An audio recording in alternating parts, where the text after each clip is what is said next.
mungkin nggak sih kalau misalnya data-data MQL ini kayak portfolio si pilotnya ini itu dimanipulasi gitu, misalnya itu tuh bukan portofolio dia sebenarnya gitu. Ini juga harus hati-hati sebenarnya kalau kita melihat drawdown ini.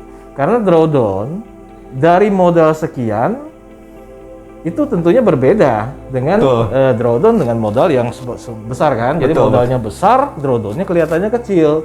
Ya, padahal metodenya mungkin sama. Nah, kalau misalnya Adi tanya kepada saya, Pak, MQL5 tadi. Nah, saya justru lebih prefer orang untuk memantau melalui MQL5. Halo Pak Rio, apa kabar Pak Rio? Halo Adi, apa kabar? Baik Pak. Nih Pak, gini Pak. Kali ini kita akan membahas salah satu permasalahan nih Pak.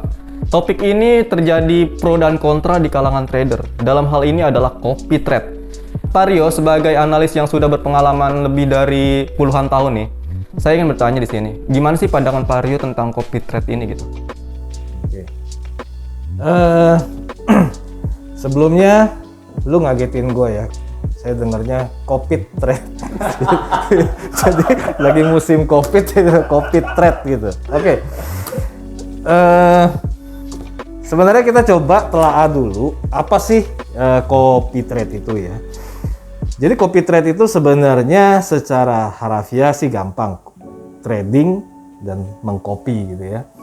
Nah tapi ini lebih penjelasannya adalah copy trade adalah sebuah sistem trading ya yang secara elektronik bisa dilakukan atau diadakan baik itu oleh entitas broker itu sendiri atau juga entitas di luar broker ya.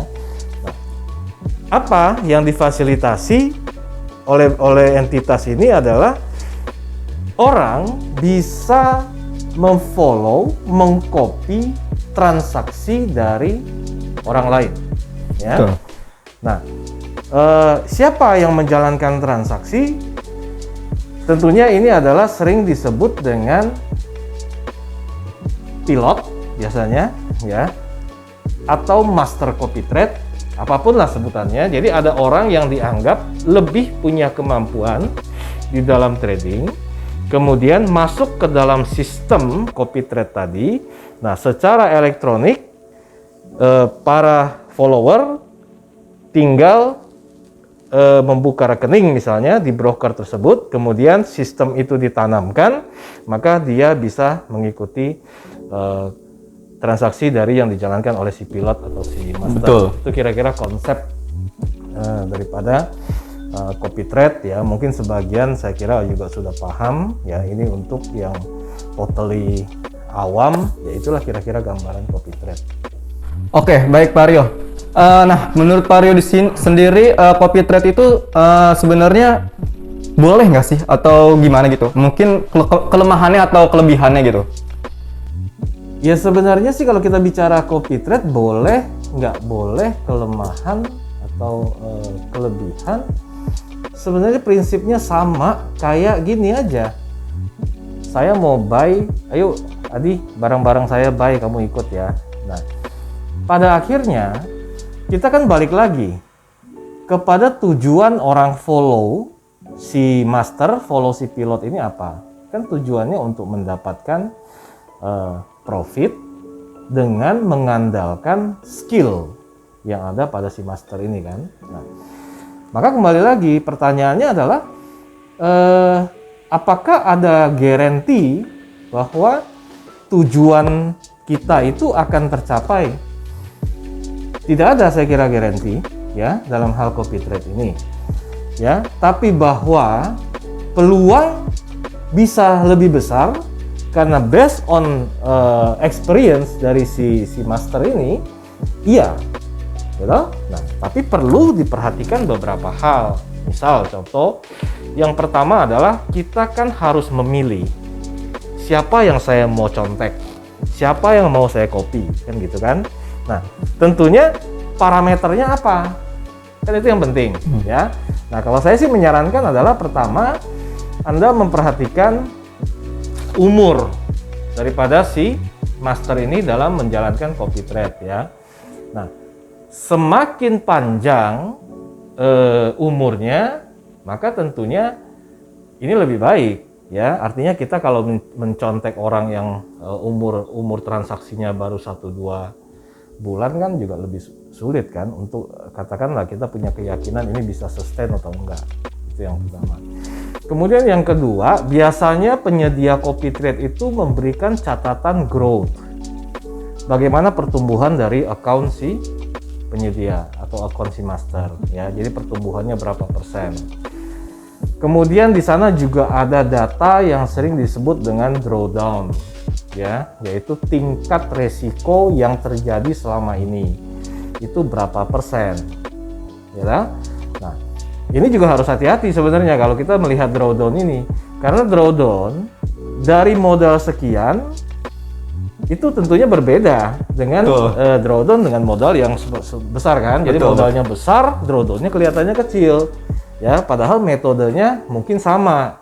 Nah, jadi banyak hal yang perlu diperhatikan, tapi tetap kembali lagi, kalau kita bicara masuk ke dunia trading, yang terpenting adalah bukan berapa hasil yang bisa kita peroleh. Ini saran saya, ya.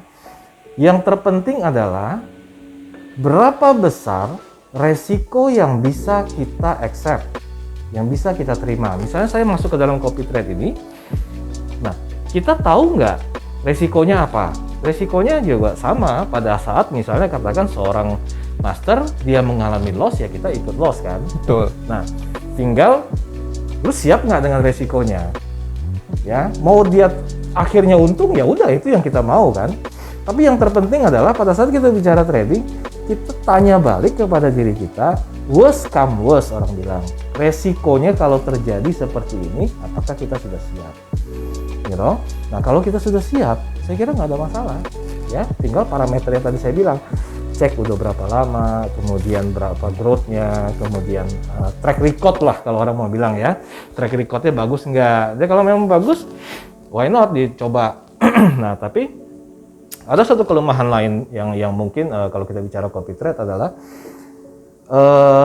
let's say Anda nggak pernah mempelajari di luar daripada copy trade, ya.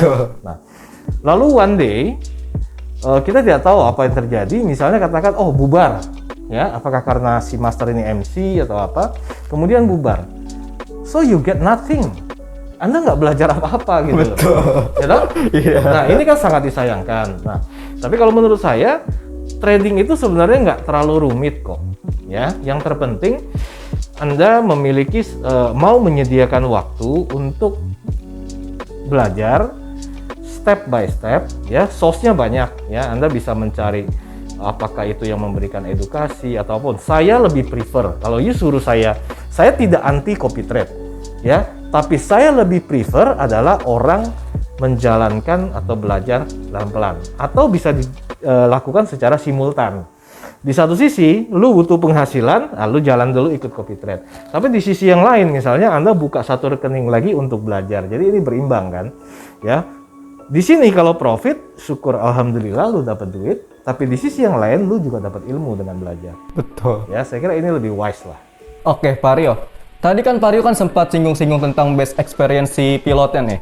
Nah, kalau copy trade kan kita kan pasti istilah yang paling terdengar itu pasti MQL, ya, pakai MQL itu, ya. Nah, mungkin nggak sih kalau misalnya data-data MQL ini kayak portfolio si pilotnya ini itu dimanipulasi gitu, misalnya itu tuh bukan portofolio dia sebenarnya gitu. Bisa nggak sih kalau kayak gitu, Pak Rio? Bisa aja. Misalnya contoh, saya kasih contoh yang simple, ya. Ada satu orang, dia buka 2 account, ya.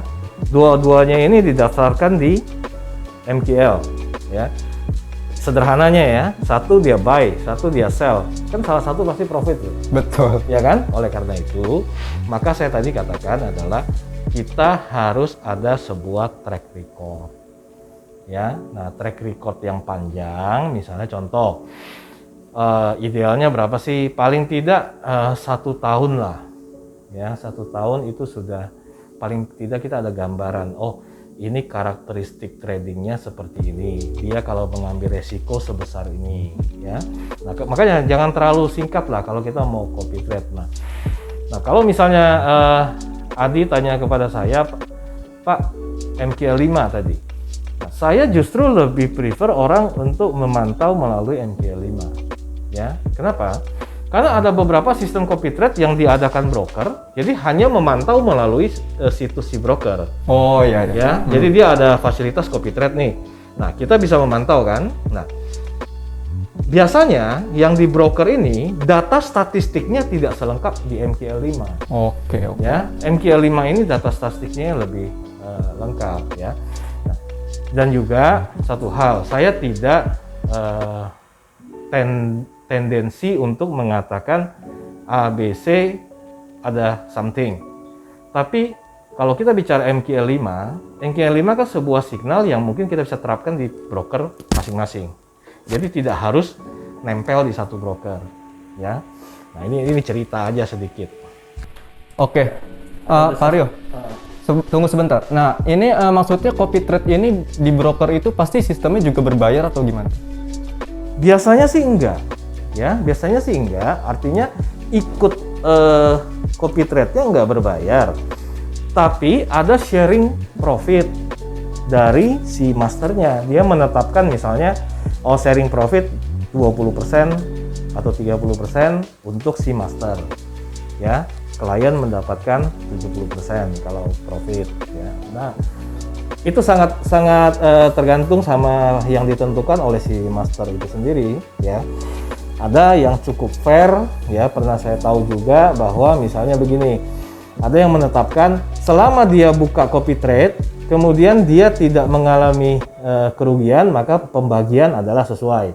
Tapi kalau mengalami kerugian, itu si master nggak dapat. Sampai udah untung, baru si master dapat lagi. Nah, itu cukup fair. Oke, Pak Rio, kayak misalnya rekomendasi sinyal gitu ya. Nah, itu bisa dikatakan copy trade atau enggak? Enggak, kalau rekomendasi sinyal, keputusan kan di tangan si follower.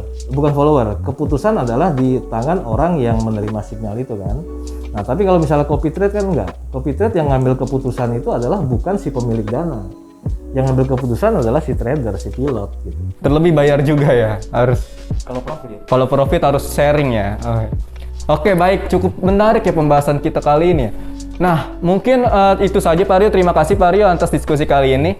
Nah, mungkin itu saja pembahasan tentang copy trade. Jangan lupa untuk like, subscribe, dan share postingan kita. Sampai jumpa pada video selanjutnya.